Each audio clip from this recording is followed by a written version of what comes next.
who's an assistant curator at Lancaster Arts. We have Holly Henry, who's a project officer for volunteering and community engagement at the Florence Nightingale Museum.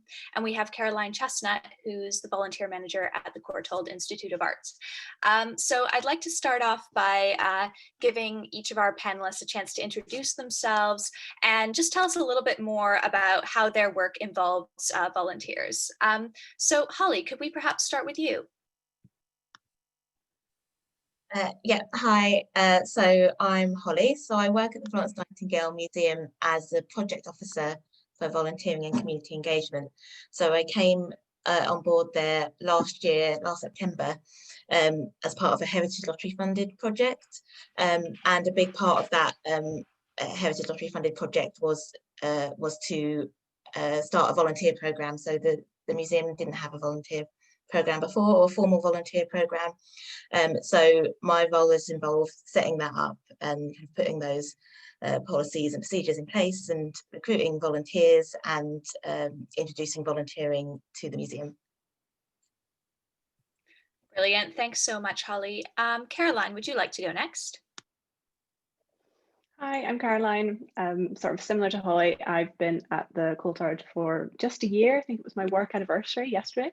And I'm a volunteer manager, and I work on a project called Courtauld Connects, which is the Courtauld Gallery has been closed for redevelopment. So as part of this project, there's a big digitisation volunteer programme and various other strands of volunteering that it's relatively new across the Courtauld. So when the gallery reopens, we'll have volunteers hopefully as part of that. So yeah, I've worked in volunteer management for about 6 years. So yeah, it's been great. Brilliant, thank you so much. And finally, Danielle. Hello, good morning everyone. Yes, so I'm Danielle. I'm the assistant curator at Lancaster Arts. As the job title suggests, my role is not primarily managing volunteers. So I support with the curation, development and delivery of our visual arts and collections programme. But as part of my role, I also coordinate our volunteer support in the gallery. And that's the Peter Scott Gallery based at Lancaster University. Brilliant. Thanks so much, everyone. So to start off with, I wanted to ask the panelists what path your career kind of took you to end up in volunteer management, because some of you focus on volunteer management specifically for your role, whereas others, like Danielle, for example, you do you kind of do volunteer management as part of other things. So perhaps we could start with you, Caroline. What path did you take to end up in volunteer management? Well, I think probably my story is relatively similar to quite a lot of other people's, because definitely I think volunteer management has changed a lot within museums in the last sort of 5 years, and it's definitely a lot more viable as a career option maybe now than it was. I didn't really know about it whenever I was at uni and studying. So my kind of education and postgraduate is all in archaeology. I wanted to be an archaeologist, but specifically in museums and finds. And I did kind of work in that field for a while, but through that I ended up supporting volunteers as part of my job, and I was kind of working front of house in a museum as well. And a project came up that was a volunteer project officer, so kind of like a relatively entry-level role at the Science Museum, where I was working front of house. And that was like a really kind of great introduction to managing volunteers in a front-facing kind of gallery supporting role. And kind of since then, I think I've probably been relatively lucky in that I've worked in volunteer management ever since, and I've had quite, I suppose, kind of a clear career trajectory. So I think that there's so many more options now than there was kind of a few years ago, and I think it's a really, really rewarding kind of career option, and definitely the community and the engagement side of it is changed so much.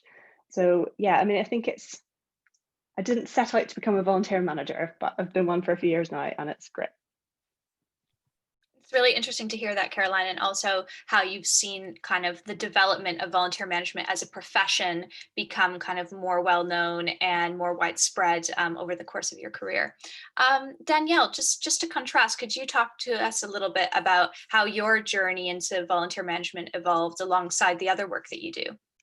Yeah, so I guess I kind of took quite a, not deliberately, but I've kind of fallen into quite a traditional kind of career path. So, you know, from the very start, I took creative subjects at A level, and then studied fine art at Lancaster University, which is now where I'm working. Kind of, you know, did various kind of arts admin roles, working as an art technician in a secondary school. I then kind of took the plunge, and I've just recently completed my MFA in curating from Goldsmiths. And now I'm back in the Northwest, and it feels quite nice that there's this natural kind of cycle that I've kind of, this journey I've been on. So yeah, I suppose for me, I think volunteer management has always been something that I've been interested in, kind of having volunteered at quite a few different organisations myself, and just through observation really, kind of picking up on, that's something that I'd be quite interested in doing, and it's quite nice how it is so heavily incorporated into my current role. So yeah. Great, thank you so much. And finally, Holly, could you talk us through your career journey a little bit? Yeah, sort of similar in the fact that it wasn't necessarily a plan, and things have changed quite a lot in the time I've been working in museums. But I studied history for BA, and I always knew that I wanted to work in museums, but I didn't know what I wanted to do. I didn't really know what the roles were and what I could do. And I worked front of house for a long time, which is great, and then kind of tried to move into administration just to get different experience. So it was kind of an accident. In my previous organisation, there was a big project, and it was kind of the largest volunteer recruitment that the organisation had. And so I was an administrator in the visitor experience team, and I worked quite closely with the volunteer manager, who had mentioned that there were some volunteers who wanted admin experience in the heritage sector. So I offered to take some responsibility for managing volunteers then, because I'd come from a background of working in front of house for so long and applying for admin roles, and I was aware of just how difficult it was to get that experience. So I really wanted to help people gain it. So in that case, it was volunteers who were kind of at the beginning of their careers or looking for career change, and looking specifically to get experience. So I was kind of able to give advice and tell them how I'd got where I am, and also like help with job applications and things like that. So I was really happy to do that. And then later I moved on to the learning team in the same organisation, and my role there involved kind of managing all learning volunteers. So that was more of a varying kind of experience and people volunteering for different reasons. And I just found that I really enjoyed working with them, supporting them, and kind of my volunteer work has always involved kind of project work. So I really enjoyed kind of working on a number of projects and kind of collaborating with loads of different people.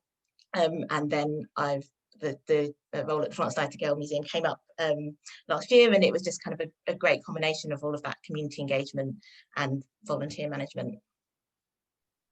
Great, thank you so much. And interesting to hear about, yeah, sort of the intersections between other types of roles in museums and volunteer management, such as like front of house administration, and also that kind of more project community engagement work you're talking about as well. So lots of crossover with other areas.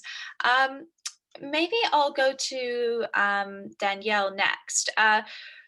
Just from your experience managing volunteers in your role, what skills do you think a good volunteer manager needs?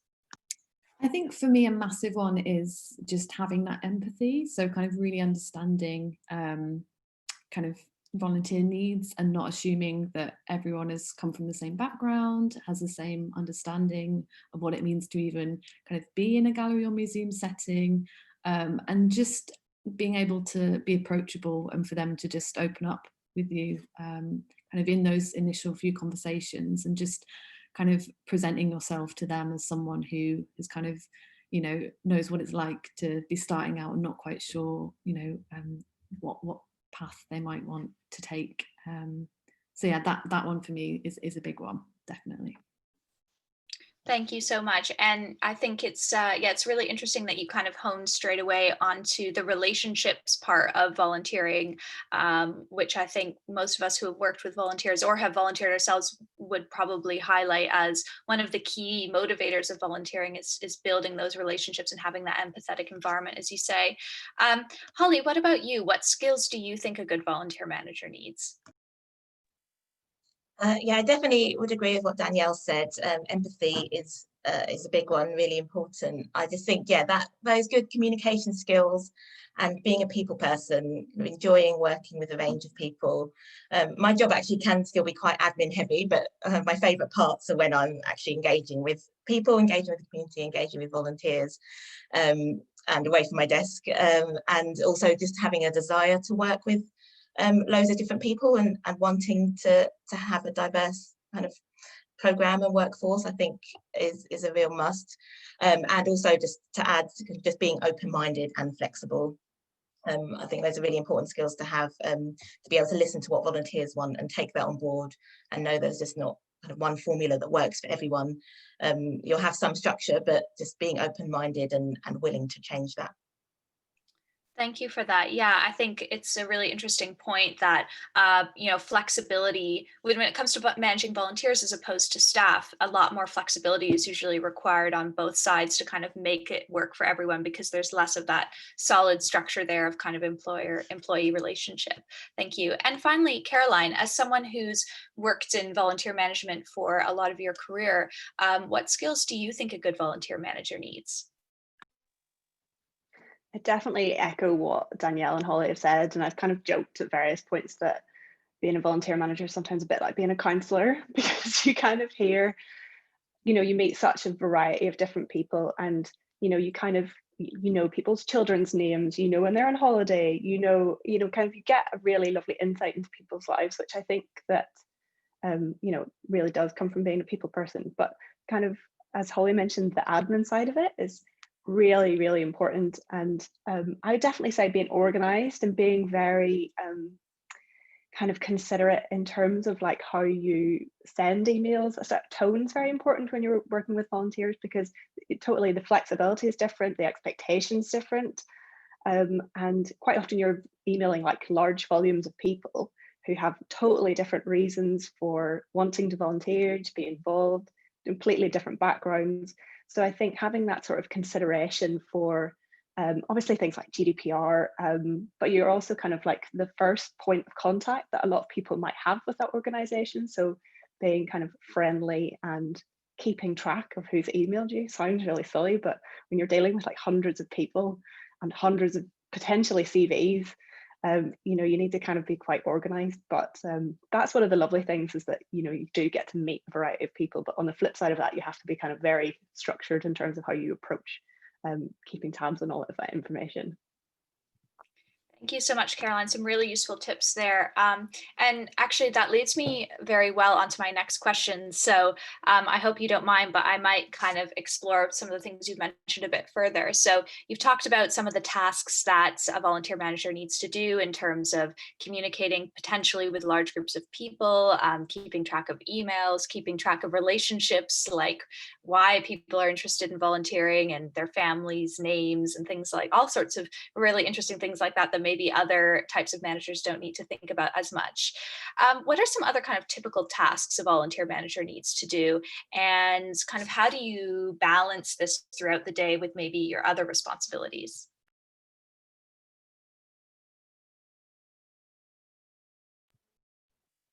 Sorry, Caroline. Sorry. Yes, I am kind of a purist volunteer manager, and that means that the majority of my job is directly managing volunteers. So I suppose that from a balancing point of view, I think that makes my job maybe a bit more straightforward. It depends on kind of the type of volunteer program that you have. So I've worked in as a volunteer coordinator in the visitor experience side of an organization, and that's sort of a different kettle of fish because you're kind of an operational team, so you've got totally different considerations as part of your day. So some things are quite structured, so you've got volunteers arriving at a certain time, so you need to make sure that you're there to meet them or they know where they're going. in terms of kind of general tasks, I think that training is probably a huge part of all of our roles, but I think I'll probably specifically talk about training staff across an organisation, because I think volunteer management has been an assumed task of like, they can manage staff, they can manage volunteers. And that's absolutely not the case.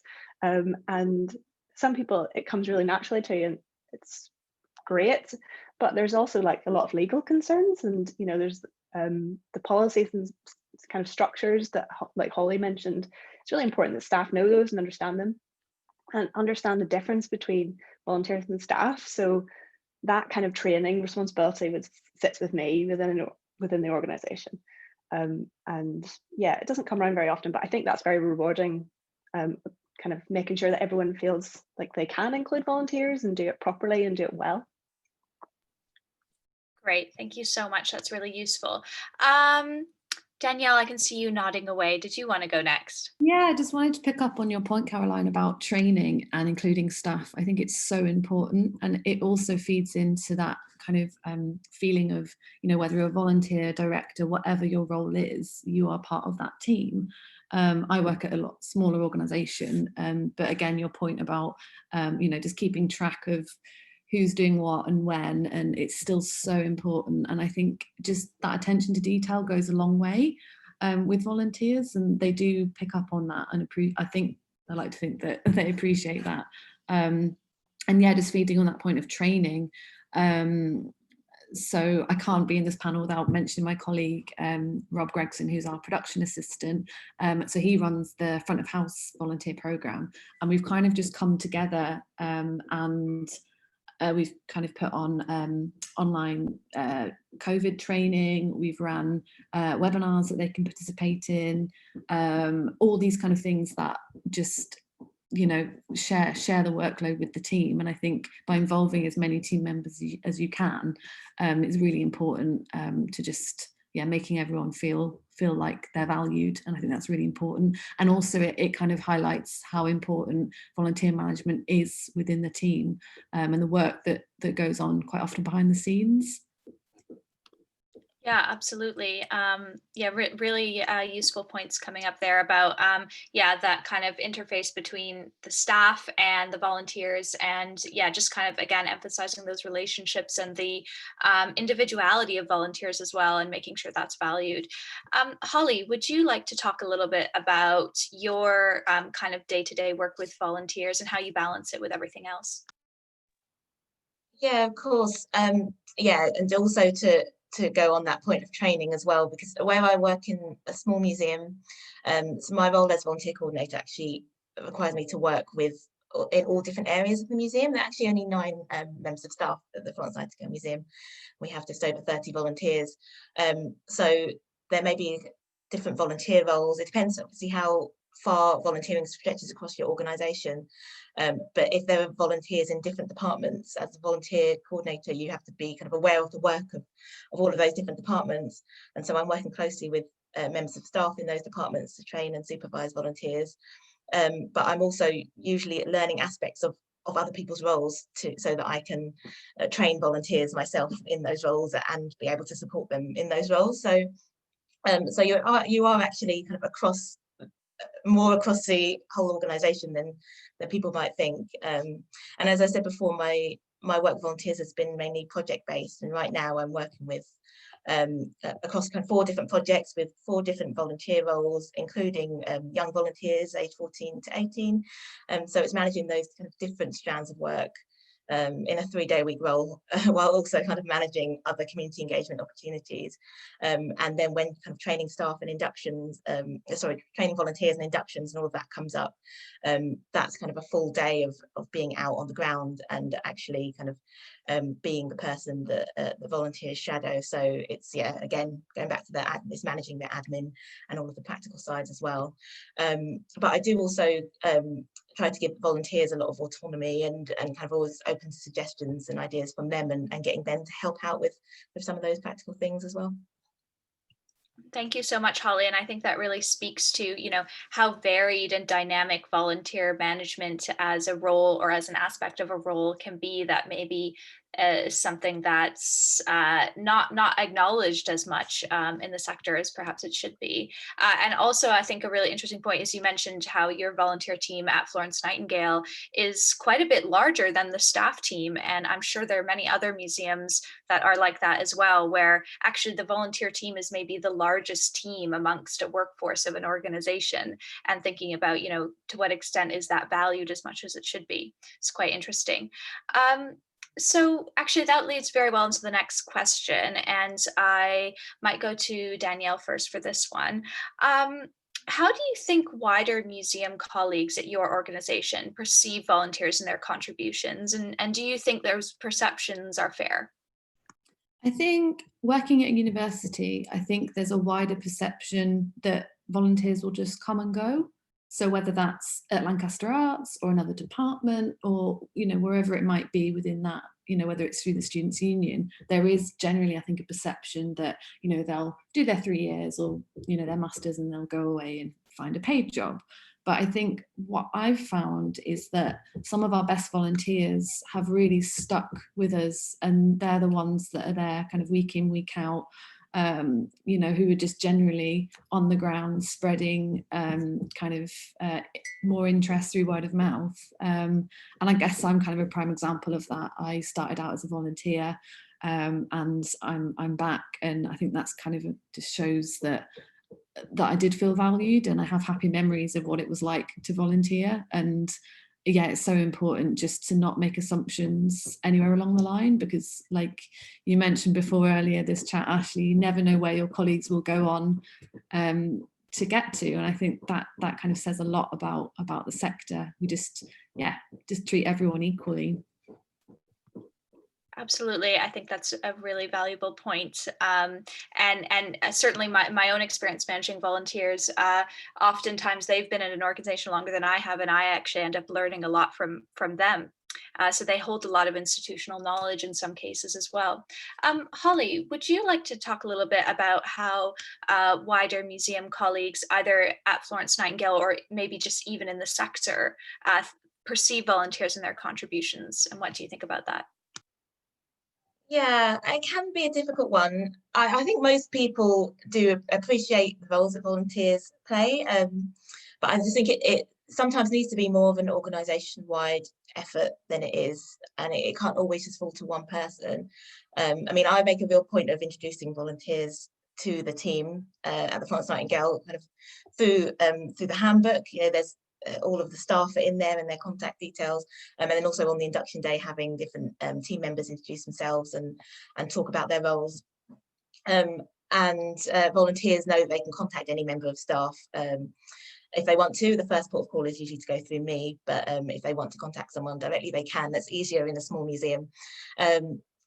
But yeah, I think it's really great to have such a diverse group of people, and like you say, that they're bigger than the workforce, a team of volunteers and all different backgrounds, and it just includes different voices and perspectives to the museum, and they come up with all these great ideas, and I know that everyone really appreciates that. But I think sometimes people find it difficult to make time for volunteers and just expect them to be able to do things right away, and don't have that patience to nurture, and that can sometimes be difficult. And I think maybe it's then down to us to train our staff as well, to know how to kind of work with volunteers.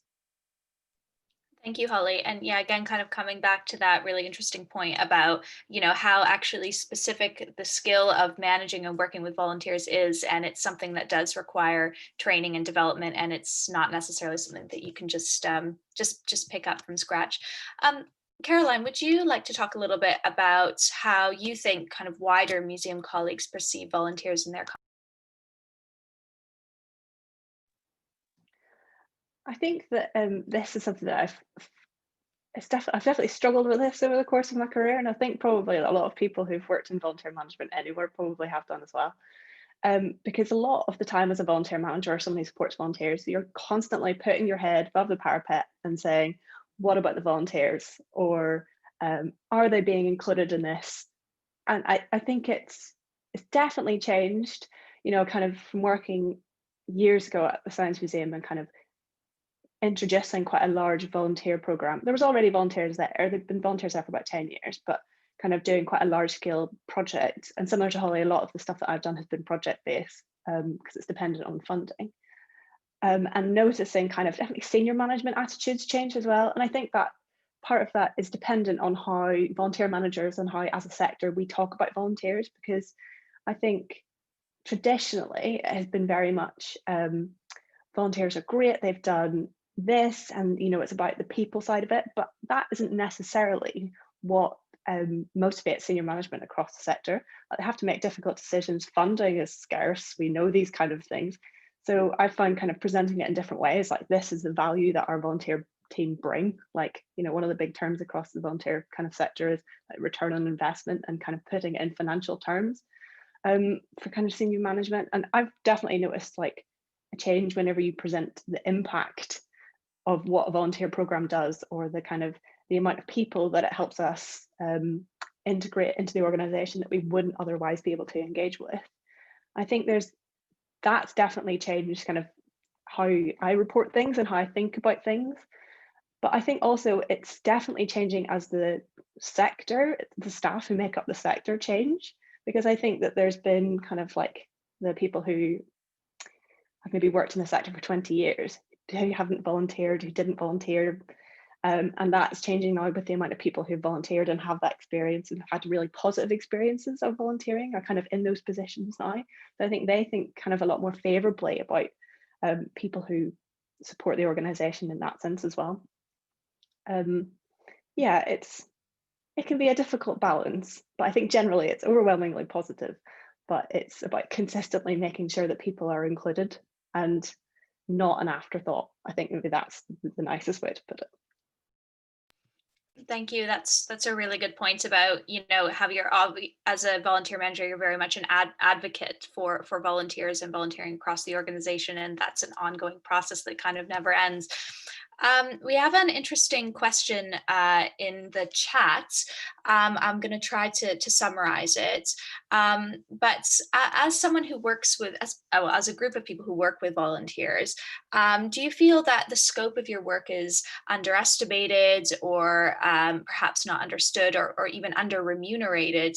And kind of how do you look after yourself, set boundaries, and advocate for yourself in that situation?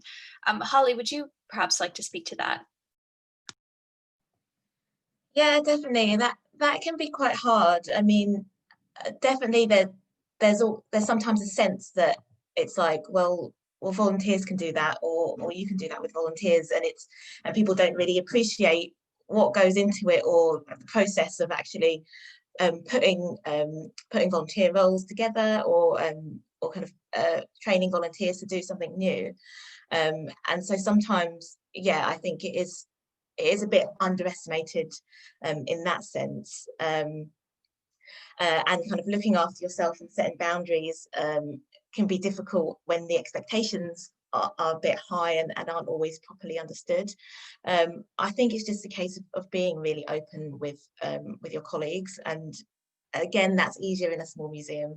And like Caroline said, you know, kind of having to fight volunteers all the time and fight for people to be included is harder when you've got, you know, hundreds of people in loads of different departments. But I think being able to kind of be the voice for yourself and for the volunteers, and stand up and actually make people realise what goes into it is just really important. Absolutely. Thank you so much. Danielle, would you like to talk a little bit about if you feel that your work is valued enough, the work that you do with volunteers? I think it's worth mentioning that I started my role just before the first lockdown in March. So I'm kind of in this weird position where at this point, kind of having worked in the organisation for kind of 6-7 months now, I was kind of hoping to be at a point where I'd have a lot more kind of face-to-face contact with the volunteers, be in a position where, you know, we're working hands-on with our collections and doing all of that great stuff. So I'm kind of, I guess I've maybe kind of in my own way overestimated what I thought the role would be up until this point. So I'm kind of in this reflection stage of wanting to kind of do more, but not being able to right now. So trying to think of ways around that. And I suppose the kind of follow-on point about kind of setting boundaries and kind of looking after yourself, I think for me it's trying not to do too much right now, and just these things do take time, and even that early phase of getting to know volunteers. And so I think for me, yeah, it's more just me looking after me as opposed to yeah, trying to, yeah, long-winded way of answering that one, but I'm being quite honest with myself right now, and I'm very aware that kind of volunteer management is a smaller aspect than maybe I would like it to be in my role, but it kind of goes back to what Holly mentioned about, you know, being in a part-time role where you want to do more, but you have to actually say, no, I'm only part-time, and I'm only working 4 days myself, so I can totally relate to that. There aren't enough hours in the day, really. Absolutely, thank you. And yeah, I think you raised an interesting point about something that's not often talked about. You know, we talk a lot about the way COVID has impacted, obviously, the museum workforce significantly, but we haven't talked much about how COVID has impacted volunteers, which obviously make up a huge part of our sector. So, really interesting point there. Caroline, what do you think about how you, having been in multiple volunteer management roles, do you think the role is kind of understood, and do you think that it's kind of properly valued, and how do you look after yourself? I think it's a really good question, because I've definitely had, it's very rare, I suppose, in volunteer management that you have a manager who also supports volunteers. So maybe that's like a good distinction to make. So it's very, so I'm kind of been reporting into, you know, like collections managers, which is, you know, a different kettle of fish, visitor experience managers. So that you're constantly kind of advocating for volunteers, but you're also advocating for yourself and what, and like, you know, constantly telling your boss what it is you're doing. And I think sometimes that's great, because it does give you a certain amount of autonomy over your own work and over kind of how you know, maybe manage your time. So that's been it's a real positive. You kind of get to you know, make those choices to a large extent for yourself, but that also makes it more difficult in terms of kind of making sure that you get the kind of recognition for what you're doing, because quite often you might be the first person who's done this project, or the first person who's maybe introduced volunteers into a role. So it's difficult without that comparison of like what's happened before, for people to really recognize that your success and say, look, that's amazing, or that, you know, it's that kind of difficult balance.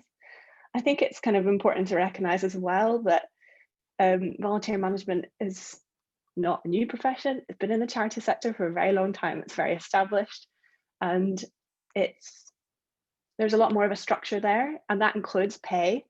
So if you're a volunteer manager in a museum, you know, the pay is significantly less than if I was a volunteer manager in a charity. And I've worked at quite a lot of large national museums, where there is that kind of structure in place. And then also kind of from a person who is a volunteer manager kind of solely at the minute, there is very few next places for me to move to. And I think this is something that's kind of important to think about, maybe if you're considering moving into kind of purist volunteer management, is that there's lots of opportunity and a great and really rewarding job. But if you're maybe quite ambitious, you might have to go out to come back in again to the sector and kind of purist like museum and heritage. So it's a great way to get experience, is to think about other sectors where you can learn those skills, who can maybe come in at a different level within museums, which I think as a sector we're not really that used to, because a lot of us are here because we love it and we want to work in museums. So yeah, I think we need to be maybe a bit more diverse in our thinking. Sorry, I think we went a bit off point, but you got the gist. No, Caroline, I think those were some really fantastic tips, especially in terms of, you know, looking at volunteer management in other sectors and learning from them. And certainly at Fair Museum Jobs, having pay parity for similar work across different sectors is something that we really advocate for, because we know that there are so many skills that are used in the museum sector, which are valued much more highly elsewhere. So that's a really important point. Thank you. We also have speaking of kind of valuing people in the sector, we also have some questions in the chat about relying too heavily on volunteers and blurring the lines between a volunteer role and what should be a paid job role. So I'm trying to summarize from a few different questions we've had. But perhaps I'll go to Holly first. In terms of not blurring the lines of when someone should really be a paid member of staff and when someone should be a volunteer, how do you go about addressing that? Yeah, of course. I mean, it's a completely different thing, and it should always be a completely different thing. Volunteering obviously can be a way to get into paid work. That's not always the case, and that's not always what volunteers are looking for. But it can be a route in. But I think having those clear role descriptions of what volunteers are doing, and it's different to what staff are doing, and it's a supportive role. I think it should always enhance what you do at a museum, but it shouldn't be the core work of a museum. And I know sometimes it is, and that's difficult.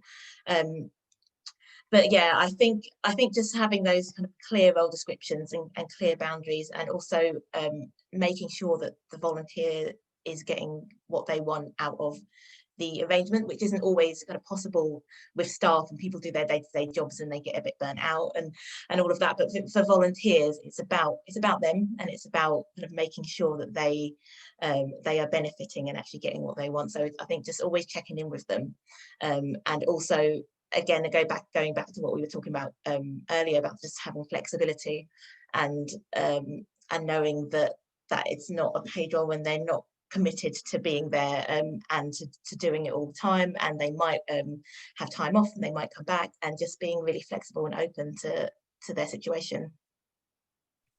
Thank you, Holly. I think that's really good advice there. And just to add on to what you've said, there's a really good a saying in the chat from Gemma, which is that volunteers should always be the cherry and not the cake. Which I think kind of sums it up nicely. Danielle, would you like to speak to a little bit how you think the sector should differentiate between paid staff and volunteers, and making sure those ethical lines don't get blurred? So for me, it's all about the language. So whether it's written down, whether it's verbal. So when you're putting together them role descriptions, avoid words like work. Just something as simple as that. If they're doing the same job that another member of paid staff in the team is doing, that's not okay. So it's just making it really clear that their volunteer roles are very, very distinctive from what paid members of staff are doing. And if there are similarities or crossovers there, pay the volunteer. It's simple.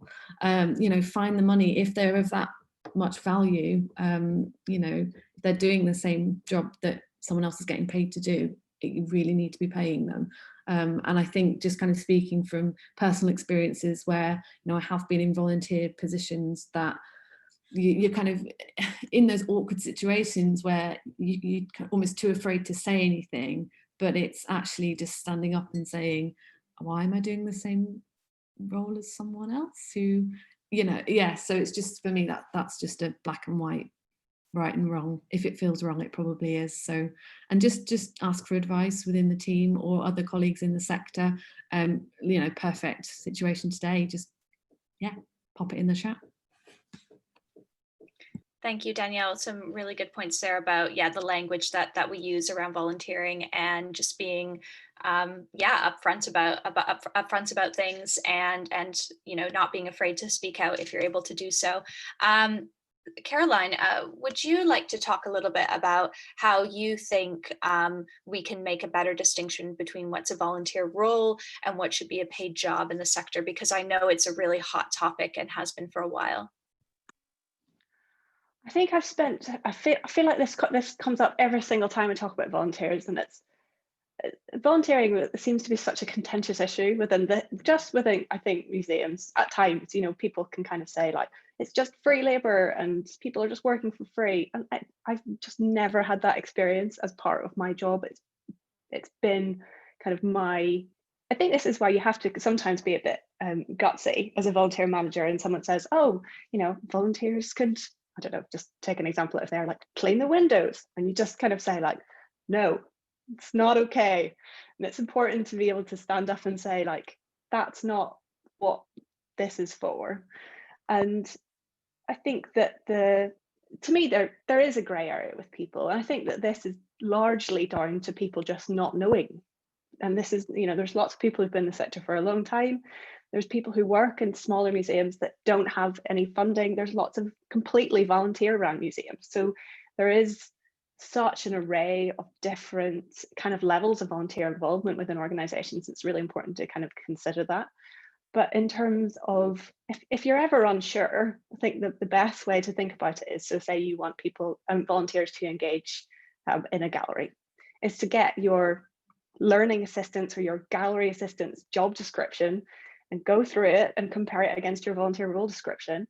And, you know, there shouldn't be any crossover. Like, your gallery assistants are there and they have core responsibilities that have to be done. Like, if they don't show up, it's a real nightmare. If your volunteer doesn't show up, you know, a family have a less engaging visit, which is still, you know, a downside, but it's not your core responsibilities of how your organization runs.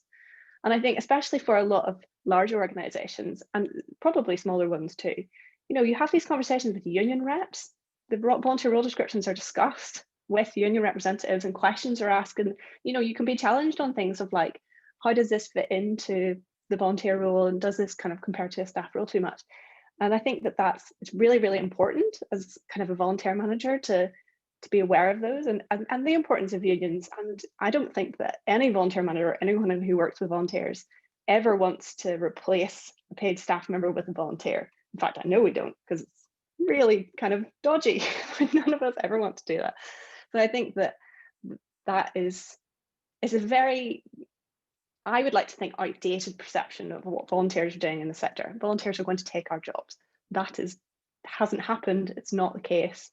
And hopefully volunteers will not be seen as a threat to people anymore in that kind of specific section. Thank you, Caroline.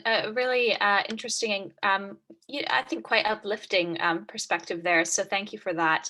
And, you know, in previous roles where I've worked with volunteers, the volunteers are always given the fun jobs, because the paid staff have to do the stuff that you don't want to do because you're paid to be there. And I think that's kind of a good way of going about it as well. So we have another good couple questions in the chat about people who are interested in setting up their volunteer programs, or maybe expanding it or revamping it. Holly, what advice would you give to anyone who's looking to set up a volunteer program?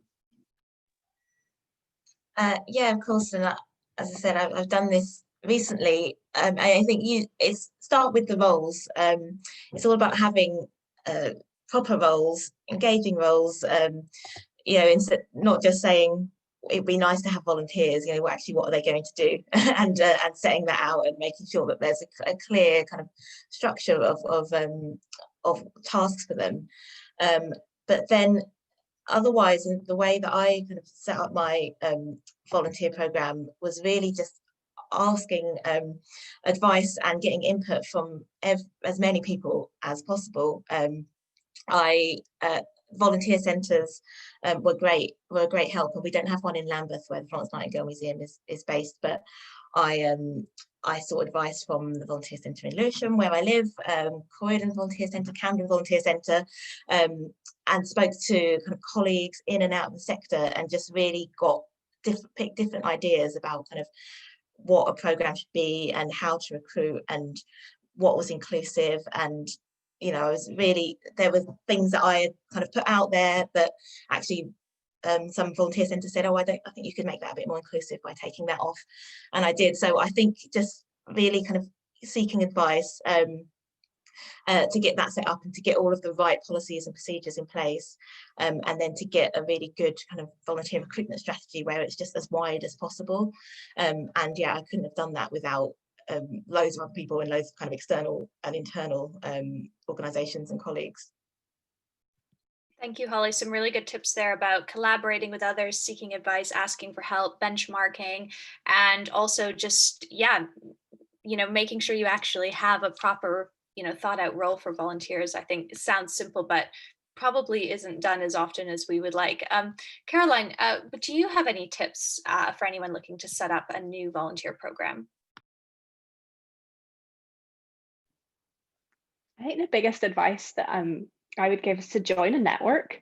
I've really benefited from volunteer management networks, and there's two I'll promote. So Heritage Volunteering Group, they've got a really good website, and there is the London Heritage Volunteering Group as well, which is more specific to London, and they have regular meetings. They've kind of went online, COVID, but I've really benefited from those, and it's really helpful, kind of as Holly was saying, asking other people. Like, that is a very supportive and unjudgmental kind of network of people, and I think it's totally okay to kind of raise your hands. I actually, has someone done this before? And this is something that I have done repeatedly throughout my careers, because there is no point in reinventing the wheel. If someone else has a great role description for skill support team volunteers or something like that, then they can send them to you and you can adapt it to your own organization. I think it seems silly to just kind of repeat the same stuff all the time when you could do it in collaboration with someone else. And it really helps to build networks across organizations as well, because I think quite often you're the only person who might support volunteers in your own organization. Sometimes can be a bit lonely. So being able to ring someone and say, like, oh, here, I've got this problem, can you help me? Is really good advice. And also start small, well formed, and it's definitely like quality over quantity. It's probably good advice. That's great, Caroline. Thank you. And yeah, I think really important to raise the importance of networks there and getting help when you need it. And I know the Group for Education in Museums email list often has requests for volunteer roles to crib from. And yeah, I think, why not? Like, if there's good practice out there, we should use it. Danielle, what about you? What tips would you give to someone looking to start a volunteer program? First of all, I'm going to take Caroline's tip, because I have been meaning to join a network of that nature. So that sounds fantastic.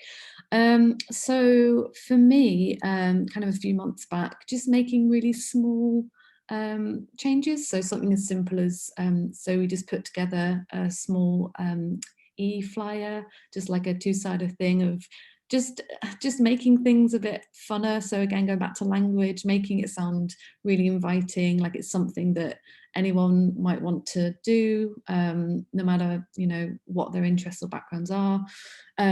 Also, we've got quite an active volunteers Facebook group. I know not everyone has Facebook or uses it, but we found that is a really great way just to create a mini network.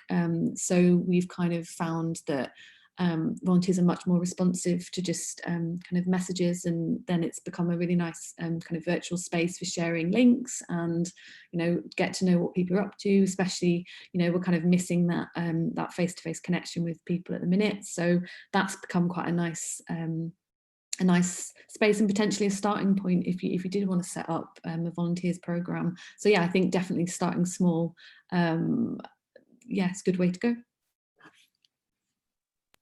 And actually, just to add to that, what I didn't say, add to that starting small, I think just having those, I mean, I started last September and I didn't see a volunteer for months. It was very much putting things in place first, kind of a volunteer agreement, a volunteer policy, a handbook, a training program. I think it's kind of starting with all of those admin tasks as well, and putting all of those things together before you even think about actually recruiting volunteers is important to have in place.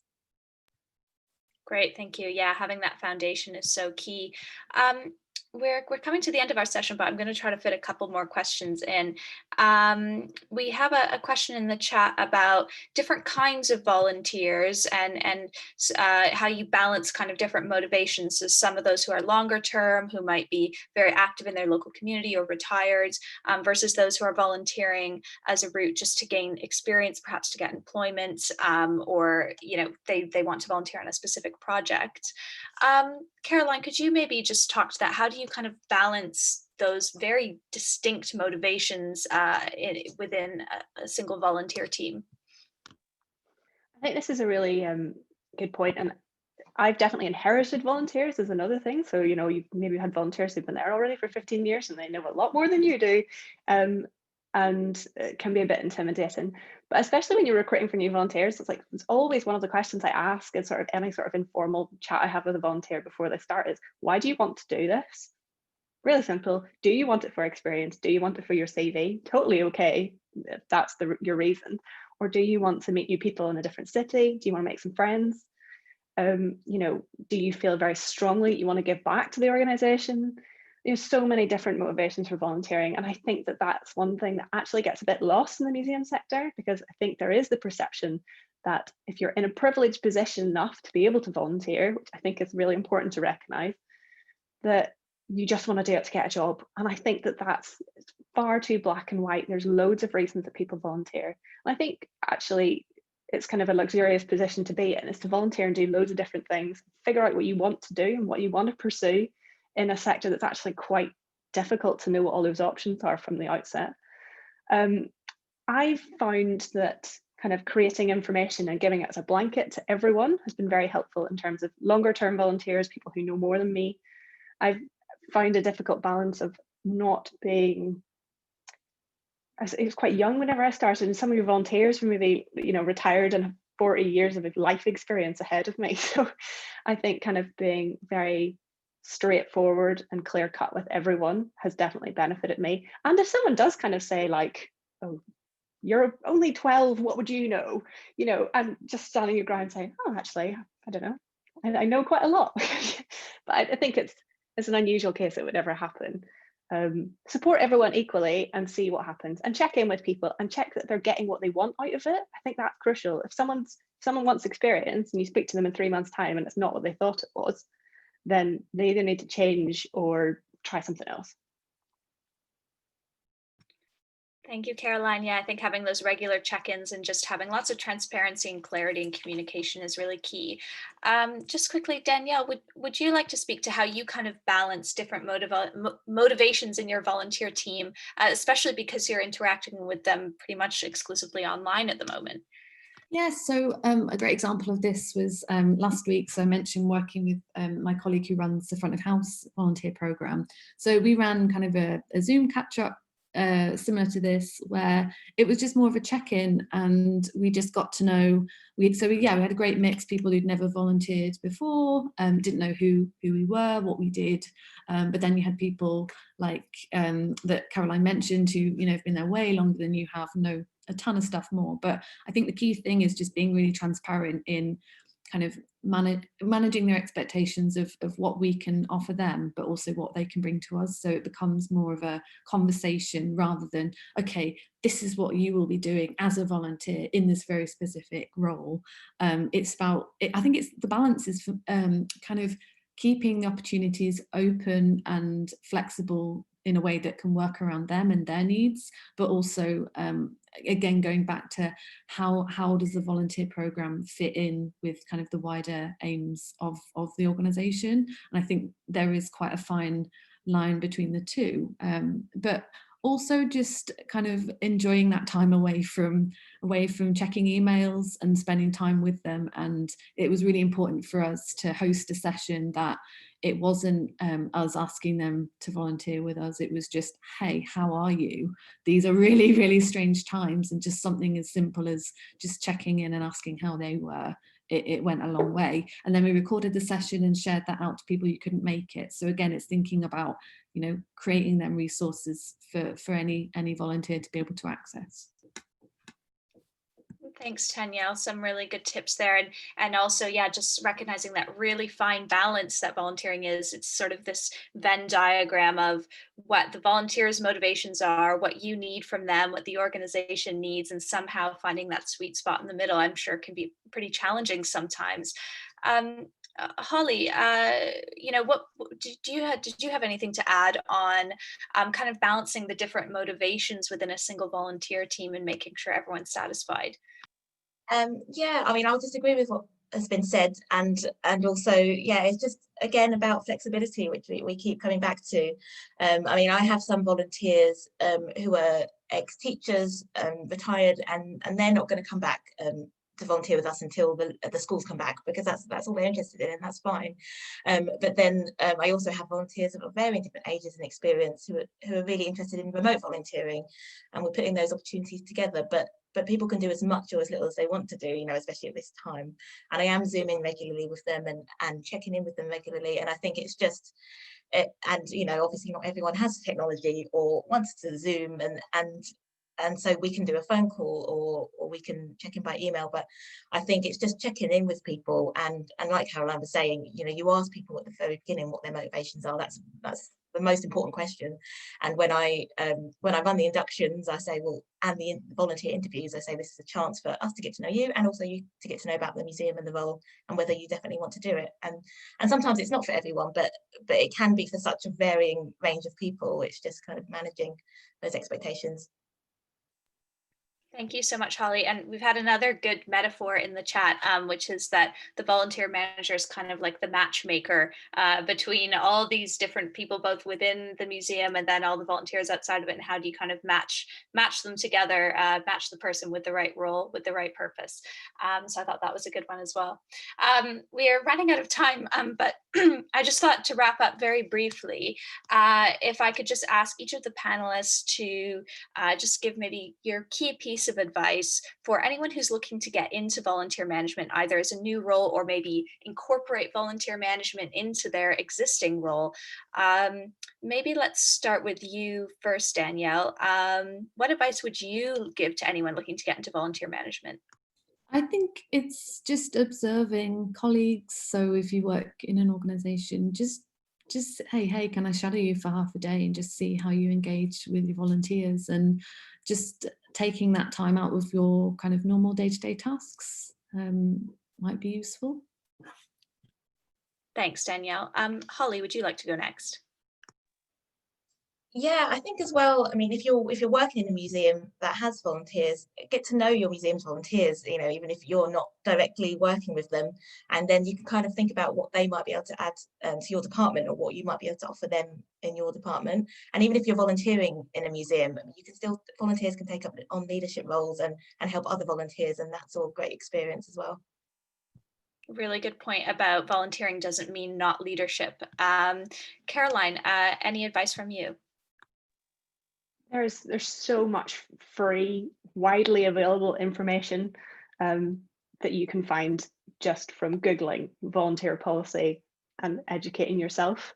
And definitely join a network if you're interested, and reach out to people and just ask, can I read your volunteer handbook? And to kind of learn those kind of maybe more admin organizational skills as well. And yeah, if you can volunteer, I think it's definitely the thing that helped me most in my early career, of seeing what good and bad practice looks like, because when you see it, it's just so obvious. And yeah, good luck. If anyone wants to email me or ask me any questions, I'm happy to answer any. Thank you so much to our panel. Well, we're at 11:30 now. If any of the panelists are interested in having more discussions, we had lots of other great questions in the chat we didn't have a chance to ask, but if any of our panelists are interested, they could put their Twitter handles or emails in the chat for people to get in touch if they're interested. And I just want to say thanks again to our great panel for a really interesting discussion, and thanks so much to our audience as well for all your great questions and discussion. And I wish this session could be 2 hours instead of 1, but hopefully we covered some key things. So thanks so much, everyone. And we hope to see you at some other summit events. So take care.